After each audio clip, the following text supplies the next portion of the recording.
V Bratislave bola dnes výnimočná súťaž mačacej krásy. Svoje vnady predvádzali desiatky mačiek z celého sveta.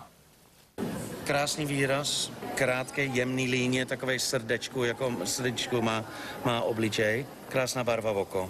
Takto hodnotí súťažiaci jeden z najlepších svetových odborníkov na mačky Erik Greyer z Holandska. Siamská, obrovský uši, elegantní, vysoké na nohy, sfinx vrážky, sibirská kočky, melancholický výraz, perská kočky, velikánske oči. Povedal mi, že troška je menšia, ako by mala byť, ale inak typovo uši v poriadku, všetko proporčne je dobrá. Tohto kocúra priviezla majiteľka z Fínska, hoci na to nevyzerá, patrí medzi tie najvzácnejšie kúsky.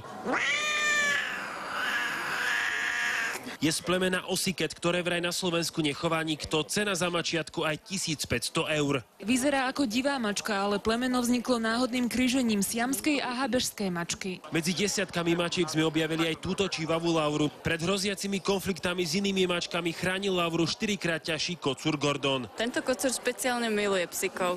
Radšej sa hrá s psíkmi, než s mačkami. Súťaž krásy a výstava mačiek bude v bratislavskom Ružinove pokračovať aj zajtra. Radoj Gas, televízia Markíza.